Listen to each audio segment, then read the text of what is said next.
Hey guys, welcome back to my channel and welcome back to another vlog. In today's video, we are going to be having just a girl chat. It's been a while since I had one of these, just sat down with my camera and talk to you guys, but I actually have quite a few new subscribers. Hey, new subscribers. And I just wanted to take a minute to just sit down with you guys and just air out some things that have been on my mind. So in today's video, the topic is kind of heavy, but it doesn't have to be. As a matter of fact, I'm going to do my makeup while I'm talking to you guys, which is something I love. It keeps my spirit light and heavy instead because of all the heaviness. So I don't even know what I was just trying to say. But anyway, I'm going to do something fun to kind of counteract the heavy topic, because today we're going to be talking about postpartum depression and anxiety. So I have a lot of new mommy followers. I have a lot of moms who are expecting, a lot of moms who have just given birth. And I just feel like this is a topic that you will probably find interest in as well. Even if you're not relating to it, it's cool, but you just still might find interest in talking about it. So that is the Tierra talk for today. And if you are interested in talking about this with me, then please keep on watching.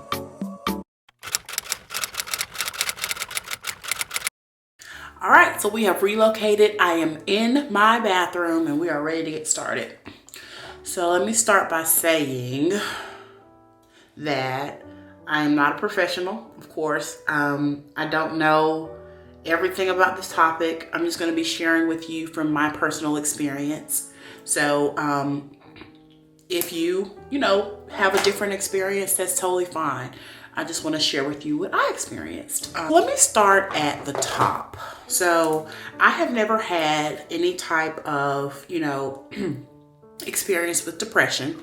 I had never had any experience with anxiety. I remember hearing about postpartum depression and anxiety. And I also remember people just incorrectly referring to that as postpartum. People say things like, she had postpartum. Well, postpartum is just a state of being after you've had your baby. You are postpartum. It doesn't necessarily speak to your mental state. So I always kind of heard postpartum with the negative connotation and not necessarily negative because of the depression and anxiety, but that was just the feel around the whole word postpartum. I later found out that it's just where you are. You've just had a baby, so now you're postpartum. So one of the things that I do also remember is, just kind of wondering, am I kind of predisposed to this if I've had any type of depression or whatever before? Like I said, I had never had any depression, so I felt like, I won't have any experience with that because that's just not something that I've ever had to deal with. And I don't know the answer to that, if it makes a difference if you have had any type of depression or anxiety before. That's a great question. I don't know the answer to that. What I do know is that I still had an experience with it, and I don't know where it came from. I don't know how to explain it. Well, I have some ideas of where it came from, but that doesn't make it the concrete answer. It's just, like I said, my experience. So I'm going to start at the top. So with my son, Dawson, I remember when he was born, literally still in the hospital, I had this extreme high. I was very, very happy that he was here. I was just like, oh my gosh, I'm just so in love with him. Just so exciting. That was the first day. The first night went by, and as you know, moms, if you've had a baby, after that first night, you are now tired because that baby didn't sleep, likely, they're just up, whatever. So then by the second night, I just started feeling differently. I was like, oh my gosh, I'm so tired. I am so tired. I just need to rest. Like, let me just leave this hospital so I can go home and sleep. Then I'll feel better. And that's what I really thought. I thought that if I could go home and just kind of get some rest, I would feel a lot better. And now in hindsight, I realized that that was my feeling about a lot of things. It was, let me just get some sleep and I will feel better about X, Y, and Z. I really thought that sleep was what I was needing. Little did I know that the tiredness that I was feeling actually it wasn't totally because I was sleepy. It was in part, but there was something else that was going on with me. Okay, I just finished my brows off camera because brows are annoying and they just take too much time and they divert my focus too much. So anyway, before you leave the hospital, you have to take this test, this assessment. And they're like, how are you feeling on a scale of 1 to 10? Do you feel like, you're okay? Basically, they asked you a series of questions to assess you and just to make sure that you're okay before you go home with baby. So I did all that and I was like, I'm fine. They asked you things like, do you feel safe at home with your partner? Do you have a safe environment to go home to? All of these questions that for me were easy yeses. So I, never had a thought in my mind that, maybe this extreme tiredness that I'm feeling is something else. So we get home and I immediately start to notice that Dawson is like very irritable, like more so than a newborn. Now keep in mind, I'm a first time mom, so I'm on high alert for everything anyway, but he's like screaming, like more than just crying, like he is screaming, and that just rattles me. My husband is like, okay, we'll call the nurses, see what's going on, tell him what he's experiencing. Come to find out, he was having a reaction to the dairy in my breast milk because at this point in time, I'm just surviving off of cereal every day. Like literally, that is my meal every single day. Dawson is having this reaction, which causes me to just be extremely anxious about everything concerning my baby. So this is when I noticed, things started feeling weird for me. So I would love when Dawson would sleep. And when he would wake up from a nap, I would have this feeling of like, he's awake again. Not like, oh my gosh, I wish he would sleep all day, but just like, I don't know what to do with him when he's awake. He's always crying. I'm not sufficient enough for him. It's like, what in the world am I supposed to be doing now? It was one of those feelings. And I remember, just talking to my mom and my mother-in-law about the fact that he cried all the time. And they were like, well, he's a newborn. It'll get better. He's a newborn. It'll get better.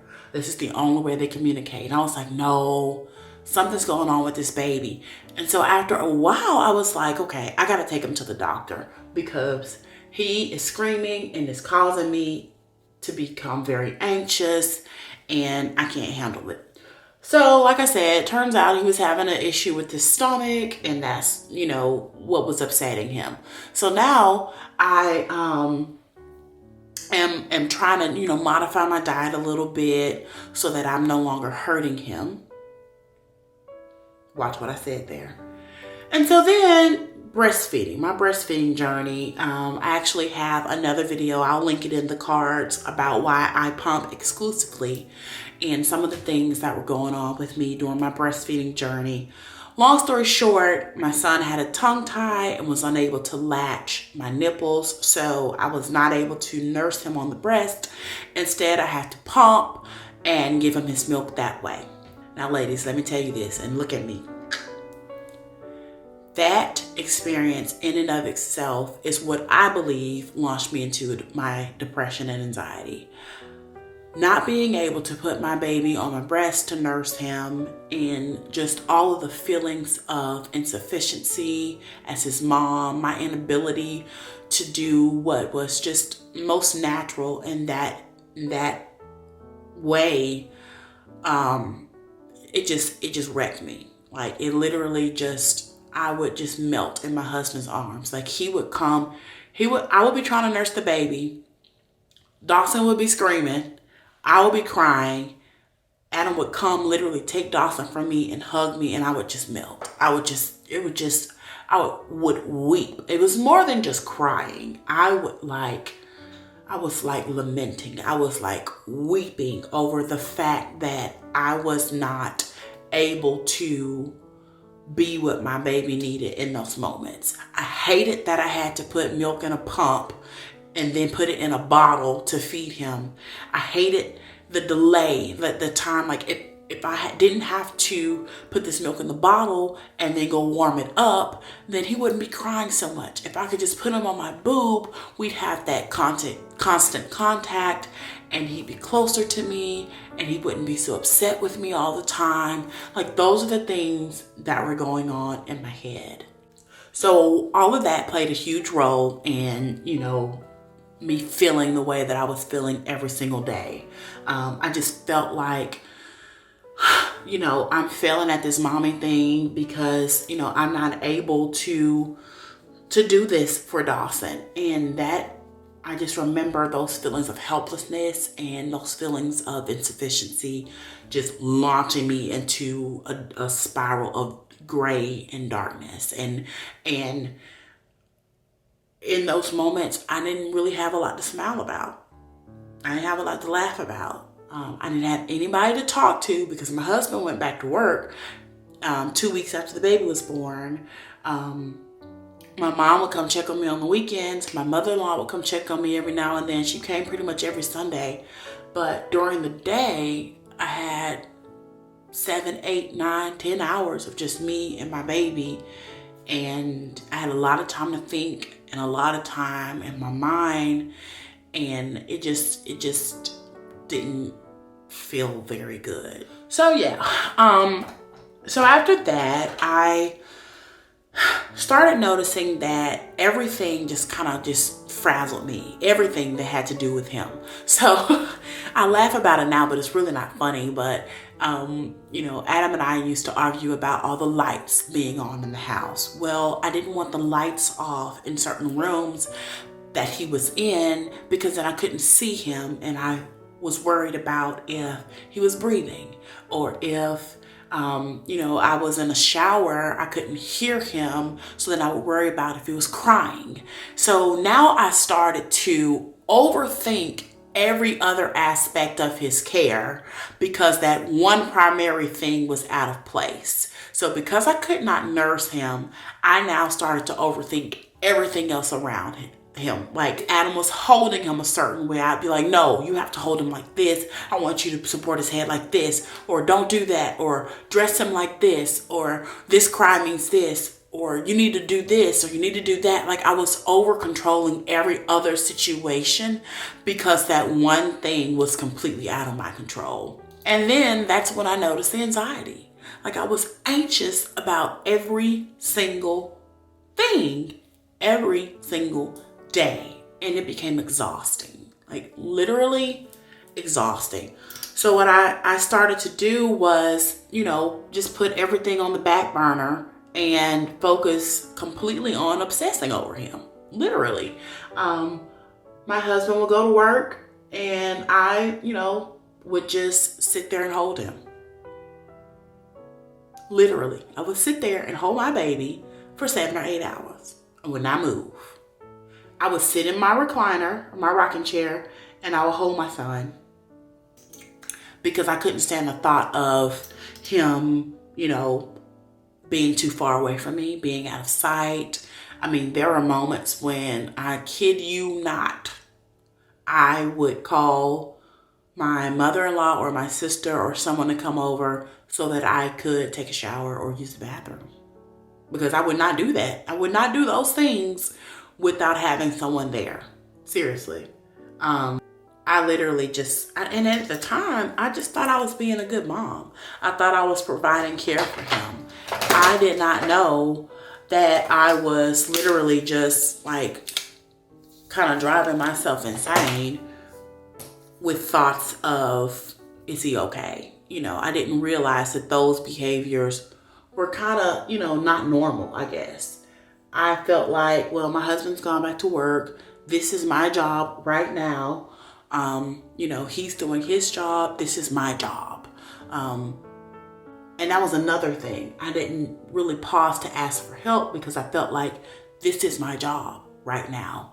And so all of that just kind of bottlenecked. It all just kind of just turned into this moment of obsession, this moment of anxiety, and this moment of extreme sadness because I never got a break from it. I literally every single day would just be at home caring for my baby. And now let me pause right here and say, that's not a negative thing, ladies. It's not a negative thing at all. Because right now I'm coming off of maternity leave with my second baby, and the experience has been completely different. I really did enjoy caring for him every day, and the process has not been different. As a matter of fact, I've been at home even more because we're in the middle of a pandemic and I'm not going anywhere. But it just goes to show that there was something that was going on with me that I didn't quite understand, which is also why I couldn't quite articulate it either, which brings me to my next point.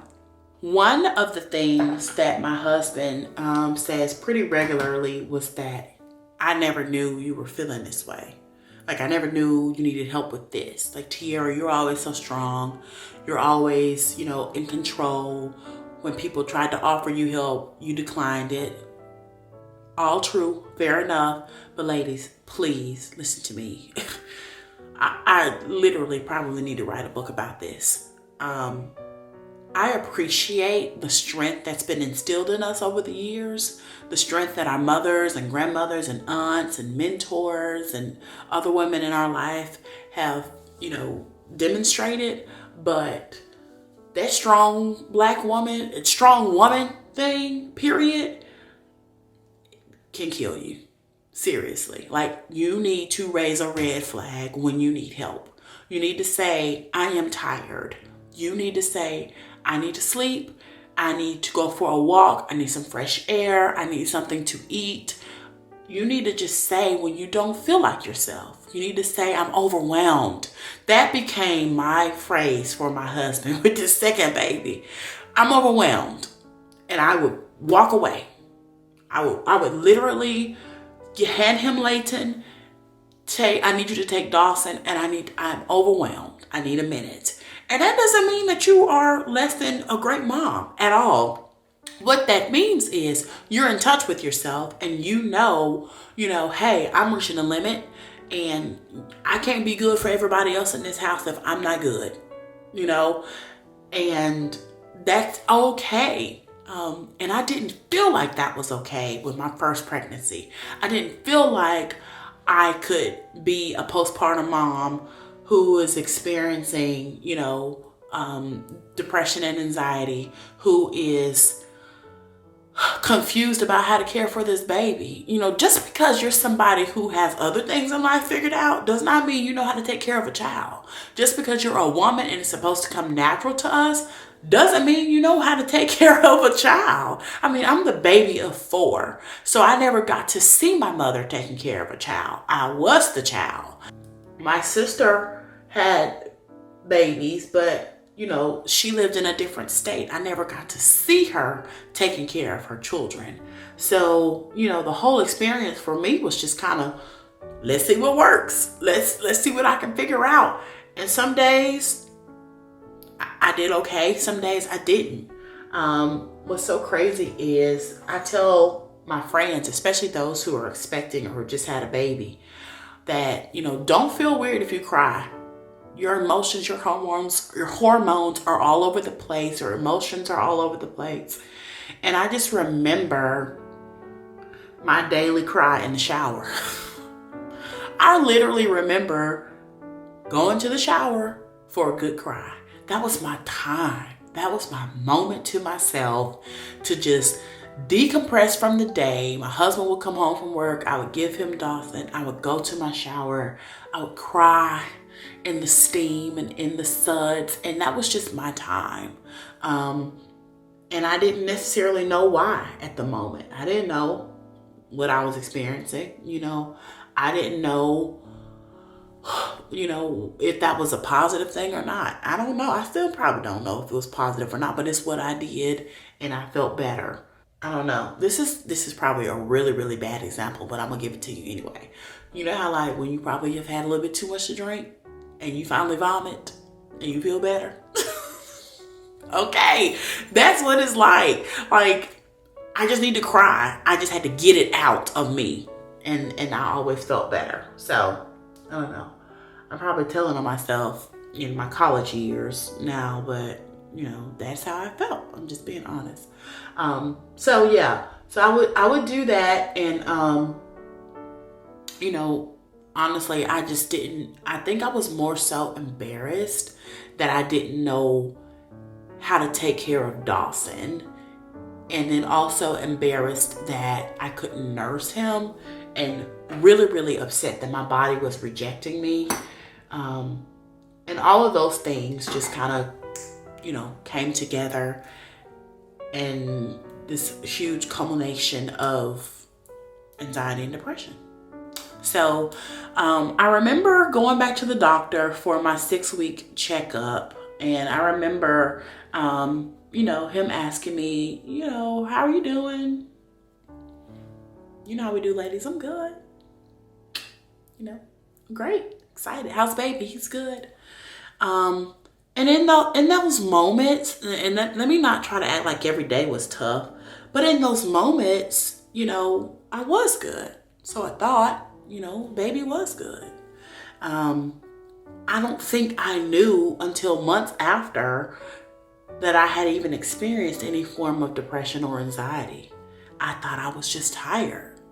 And the reason I mentioned my doctor visit is because, typically when you go back for your 6-week checkup, your doctor's going to ask you, how are you doing? How are you feeling? And things like that.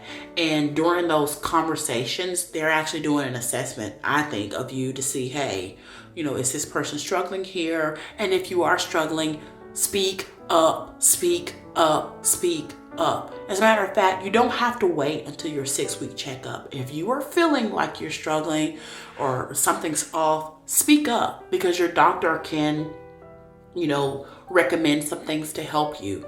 He can prescribe some things to help you. And that doesn't necessarily have to be, a medicinal therapy. It could be talking to somebody, but speak up. Speak up, seriously. And they're there to help you with that. They're there to make sure that you are feeling okay, and that you are safe, and that your baby is safe. Don't feel ashamed to say if you're not feeling good. Say that. I have the most amazing doctor in the world. I really would love to say his name on here, but and he knows I vlog. He knows that I think the world of him. He knows I think he's an incredible doctor. He is one of the top doctors in our area. So he's super popular. If you are from here or around here, you probably already know of him. But because I have not actually asked his permission to say his name, I'm not going to. But anyway, so he checked on me. He was like, so how are you doing? I said, I'm doing great. But now I don't really know if I was doing great. Like, I don't know. I remember telling him, I'm so tired. I feel like I just, every day I'm just very, very tired. And I remember him saying, yeah, you sound like a new mom. It sounds like you're working through some things. He was like, one day baby will sleep. One day you will get rest. One day, things will get better. And he was very encouraging, because that's just who he is. He's just like super duper nice. But I feel like if I had told him, a little bit more seriously, hey, I don't feel good, then he would have had a totally different conversation with me. So I say all that to say, if you are starting to feel differently and you want to talk to your doctor about it, talk to them about it. I mean, that's what they're there for. They are there to make sure that you are okay. So take advantage of that. So now let's talk about the people around me, because think about it like this. You've just had a baby. There are going to be a lot of people around you all the time. People stopping by, people coming to visit you, bring you things, they're coming to help you out. Let's talk about those experiences. So I remember specifically one day my aunt came by, and I love my aunts like they're my mothers. I'm always happy to see them. I remember one of my aunts came by, and I feel like she felt something, because after she left, she texted me and she said, "Hey, Tierra, you don't have to accept any company." At the time that she came by, I actually had some other friends at the house too. So I had like 2 groups of people at the house there to see the baby. And she was like, remember, you don't have to accept any company. When you need a break, say you need a break. When you need rest, say you need rest. I love you. Great to see the baby. Take care. And I felt like in that moment that she saw something. She could tell there was something going on with me. And I so appreciated that, because it just let me know, hey, somebody gets it without me having to say anything. And it's so weird, because I wanted the company, but then when the company was there, it was just kind of like, oh, okay, I'm ready for y'all to go. But then I didn't want to be alone. It was just this back and forth thing that I couldn't explain. Like, I needed people around me, but then having people around me was too much sometimes. And my husband, he always said, I'm going to send my mom over. I'm going to send my mom. And I was like, thank you. I mean, cool that your mom is willing to come over, but she's not you. Like, I needed him to be home, to help me, to balance me, to relieve me. And we had talked about it prior. We always knew he was going back to work after 2 weeks. That was our understanding, and that was cool. I appreciated the fact that his mom was there, but she wasn't him.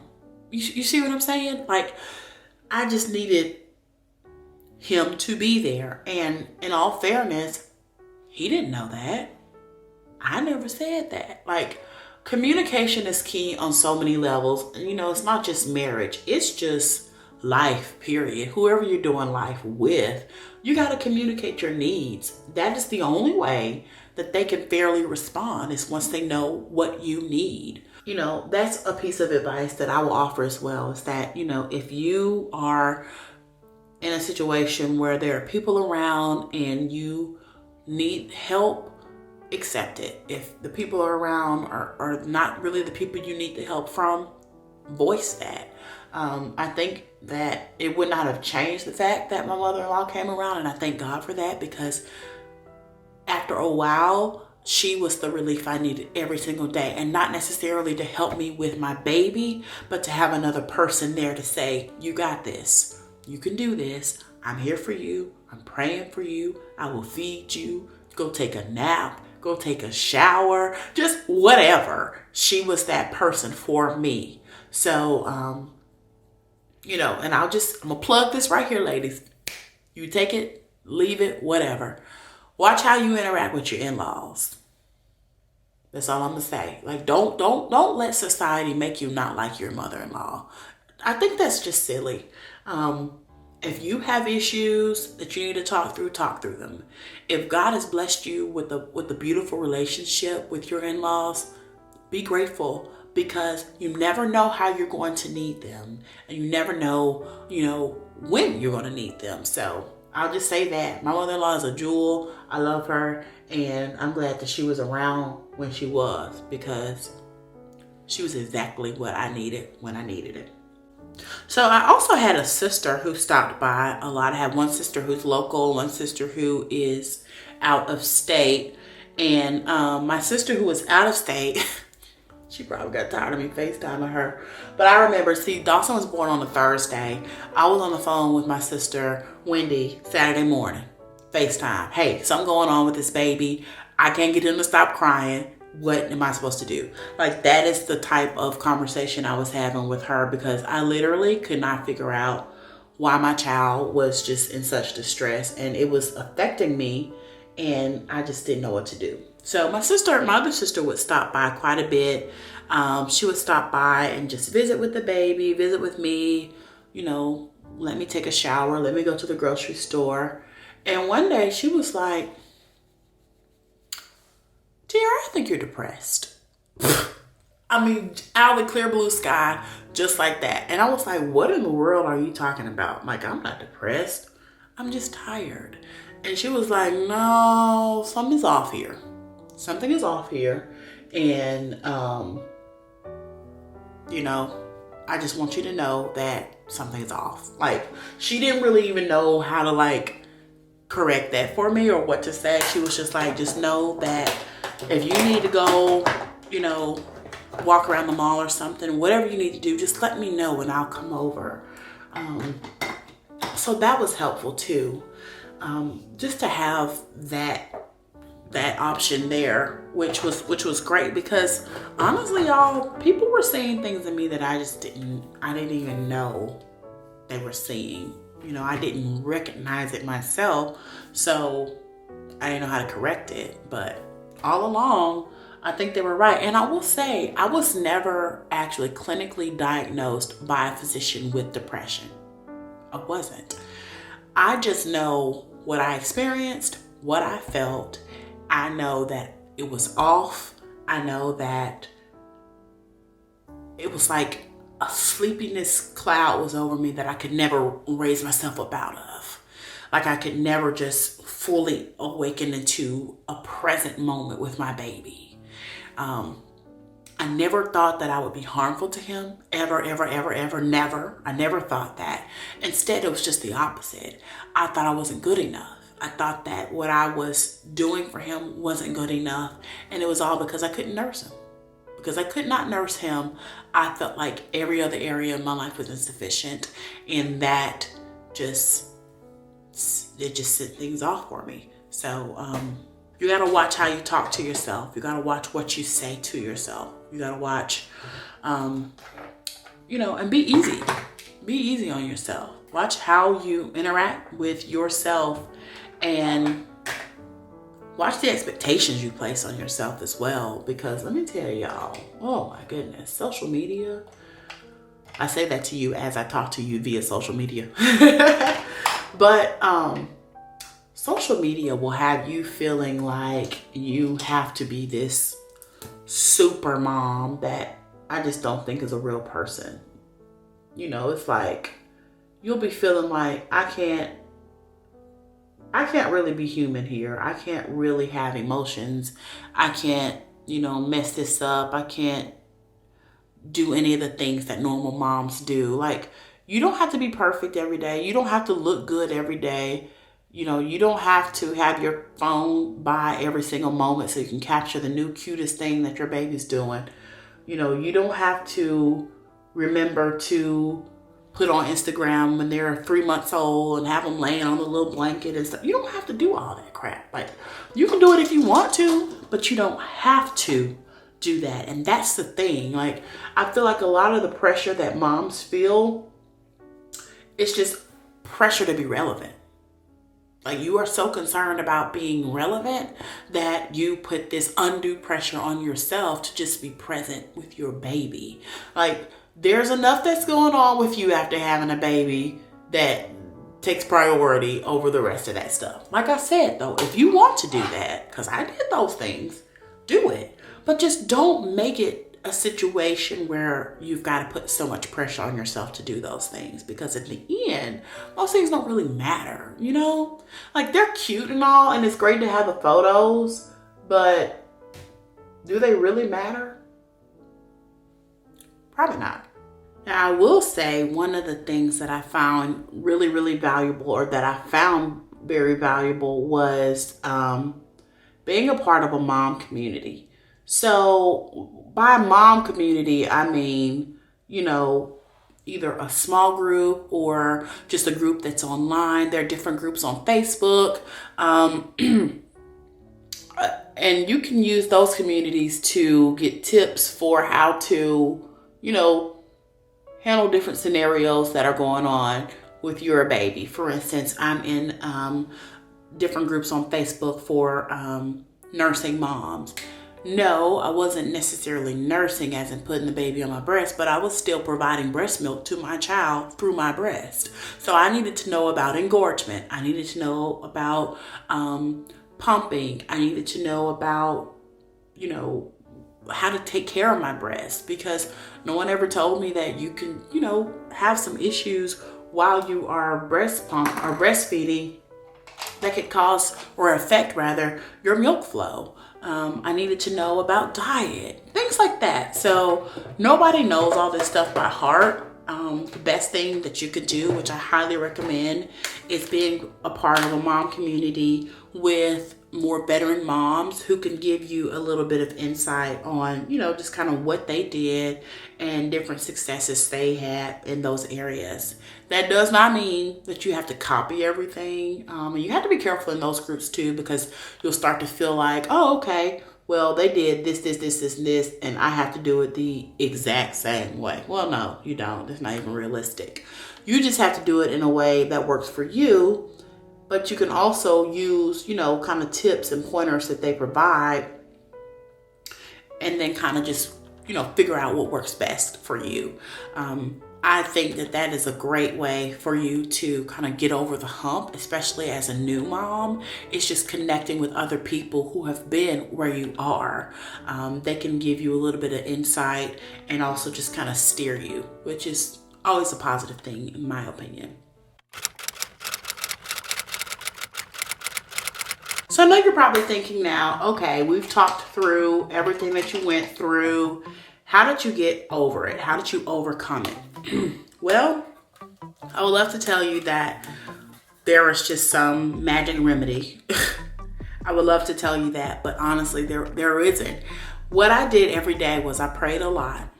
I sang a lot, and I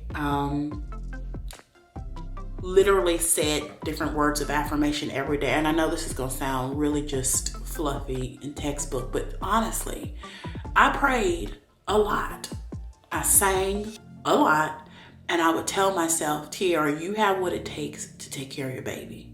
You can do this. You are going to have a good day today. God, please help me. I can't get him to stop crying. God, please help me. Like, I don't feel right today. God, please help me. Like, I don't know what to do next. I'm so tired. God, please help me. And I tell you this, I believe with my whole heart and soul that every time I said, God, please help me, he heard me.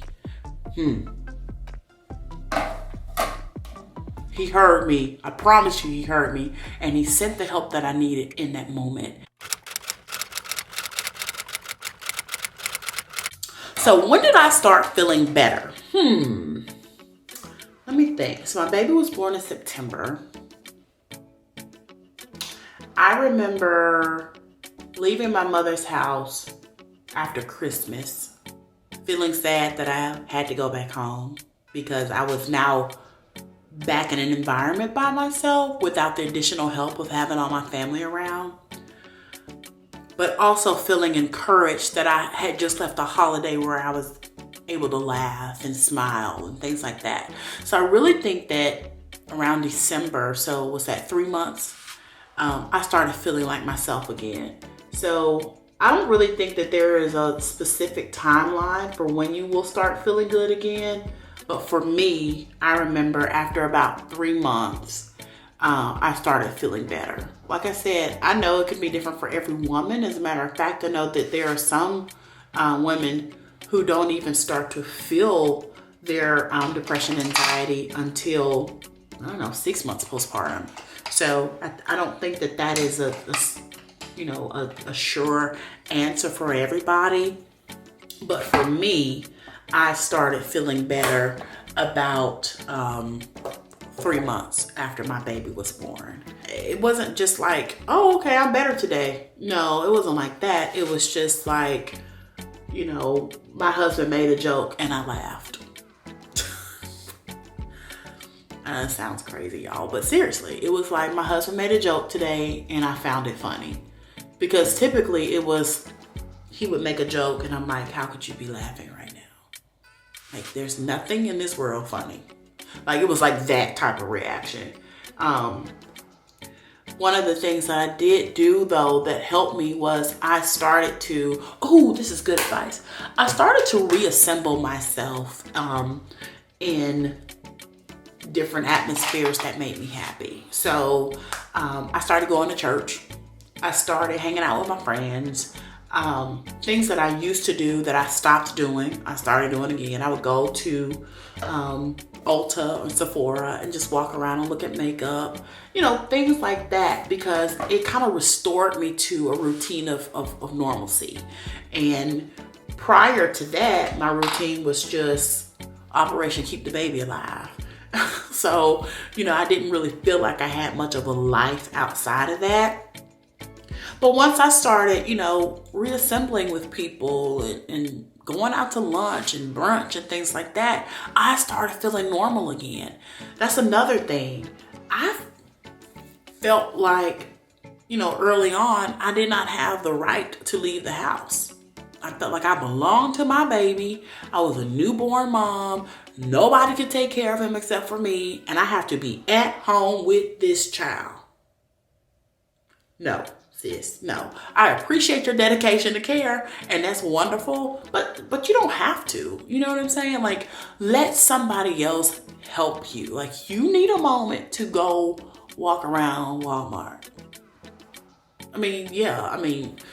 And I'm just saying these things because, as you can tell, there's not a lot to do in the city where I live, but still, whatever it is, whatever your thing is, go do your thing.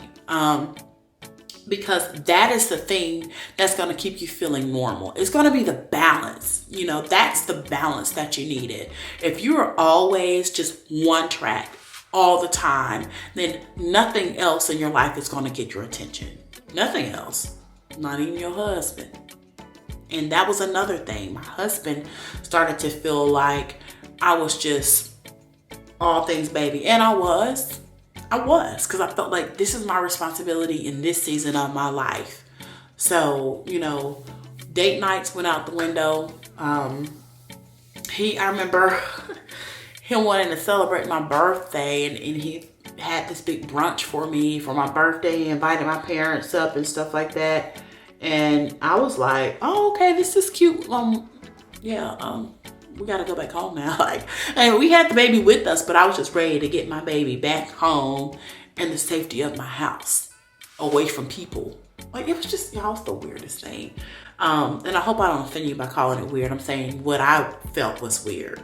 My behavior was weird, and it was probably just really hard for people to understand, you know. But after a while, it got better. You know, I started feeling more comfortable with being out and about and being away from my child, which, you know, was a big deal. It took some time, don't get me wrong. You know, I didn't feel amazing immediately. But over time, you know, with time, you will start to feel better. I don't know what I'm looking for. So now let's move on to my current baby. So as you know, if you've been following for a while, you know that I have a little boy, well, a second little boy. His name is Layton, and he is about 3 months old now. So one of the things that I remember saying in my labor and delivery blog when I was leaving the hospital was that this time feels so much different. Like, I feel so much better leaving the hospital. I'm in a good state of mind. I just have, you know, I'm in good spirits. And I knew leaving the hospital that I wasn't going to experience the depression and anxiety with Layton that I experienced with Dawson. And I remember telling my husband, I was like, Adam, I feel so much better. I feel so much better. And he was just like, oh, thank the Lord. He was relieved. I know he probably didn't want to say it, but he was relieved too, because he was thinking, oh, I don't want to do that again. And that's just an honest feeling, you know, and I feel like he has the right to feel like that too, because he was in the trenches with me. So I get it. But I just remember packing up, getting ready to come home, and thinking to myself, oh God, thank you, because I feel good. Like, I feel happy. I don't feel concerned. I don't feel anxious. I don't feel crazy. Like, I remember leaving the hospital, my husband asked me, can I get on the interstate, or do I need to take the back roads? Like, are you okay? And I was like, just get us home. It's fine. And it was. I felt great. I did not feel anxious at all. I mean, I remember coming in the house, seeing my mom, seeing my dad, seeing my family here, and just being really, really glad that they were here. There was never a moment of, I'm glad y'all here, but can you leave? I never had those feelings, ever. It was just completely different this time. And what I did was I just followed those feelings with gratefulness. Here we go. I'm about to preach again. Oh, Lord. But I did. I followed that with gratefulness. I told the Lord, thank you for the small things. I'm grateful that, today I am able to, be happy.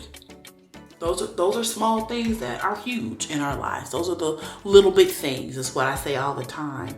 They're little big things. And the reason I say that is because this experience in terms of like nursing and feeding my baby isn't much different.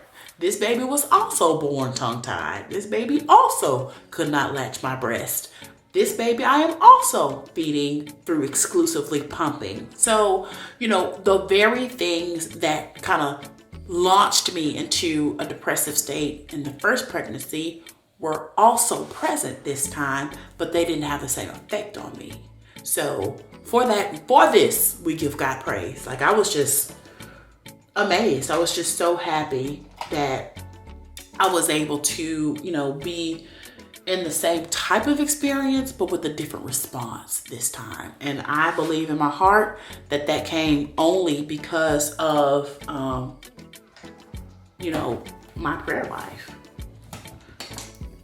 And that also is not to say that as believers, we won't go through anything. I don't want you to feel like, oh, okay, I can pray my way through this and I'm going to feel amazing and every day is going to be wonderful. And my child is always going to have, a wonderful sleeping schedule and night, and I'm going to be well rested. No. I'm not saying that at all. I don't even mean to represent that. What I am saying, though, is that you can go ahead and just determine in your mind that you are going to change the way you think about it.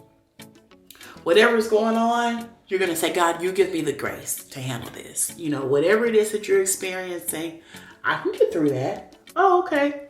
You have colic, you're colicky baby. Okay, I can get through this. I have to nurse you every hour on the hour because you cluster feeding and I'm tired and I'm sleepy, but you won't get off my nipples. I can get through this. Like, I remember with Layton, he was 2 weeks old. Dawson came home from school with a stomach virus. There is vomit flying everywhere. Everywhere. And I have a newborn baby at home. I can get through this. Like, literally, it just didn't faze me the same way this go round. It's just amazing the way things can change, once you change your perspective. That's what I wanna say. Change the way you think about it. I have always lived by something that one of my old managers taught me in the business world. He always said that if you don't like something, change it. And if you can't change it, change the way you think about it. So, there are going to be a lot of things that you're faced with your new baby that you may not love. You're going to be tired, sis. But hey, change the way you think about it. Cherish the chaos. Cherish the moments that you have with them, because babies don't keep. They're only little for a little while. So, just find things to do to cherish those moments. And, you'll look back on them when your child is grown and walking around telling you no, like my child is doing. And you'll think back like, oh, I remember when you were a little baby staring at me at 3 a.m. All right, ladies, so we have come to the end of our talk. There's only one final thing I would like to leave us with, and it is just a little myth I want to dispel. I want to dispel this myth related to mental health and African American women. I know that, and I touched on this a little bit earlier, I know that we have been framed to kind of feel like we are invincible. We don't have a choice. You know, we have to be awesome mom, awesome wife, awesome partner, awesome, all these things. And that leaves very little room for error. But that leaves also very little room for humanity. You are a human, okay? You need rest. You need community. You need peace. Please, whatever you do, don't ever feel like you have to be so superhuman that you can't be normal, you know? Yes, you can be incredible. And yes, you will have moments where you feel like you are what your baby needs, and you are. But your baby also needs you to be well, okay? And I say all that to say, take your time. Give yourself grace. Be patient. Be forgiving to yourself and others around you. Your husband has no idea what you're going through. Your boyfriend, your partner, they have no idea what you are going through, okay? You just had a baby, your hormones, your breasts are leaking, your body is leaking, you're tired, you feel kind of isolated because you can't leave the house really, you just had a baby. Nobody knows what you're feeling, okay? But still, give yourself some grace. Be kind to yourself. And every single morning, I encourage you to wake up and find a new reason to be glad. Wake up and just find a new reason to be glad. You know, for me, I'm glad when my toddler stays in his bed. I'm glad when I have an opportunity to sleep through the night with just my husband and I in my bed. Because most days, it's four of us. It's the toddler, it's the baby, it's my husband, it's myself. So when I wake up and it's just us, I am so grateful. And you have to find your gratefulness. Find your gratefulness. Sometimes it's not going to be as obvious. Sometimes you are going to be that tired and that over it to where you're just like, girl, I ain't grateful today. But you can be. You can be. You have to determine that it's important enough for you to balance those thoughts with gratefulness. And that's really the key. Whatever it is that you're experiencing, you can't really prepare for it because these babies are unpredictable.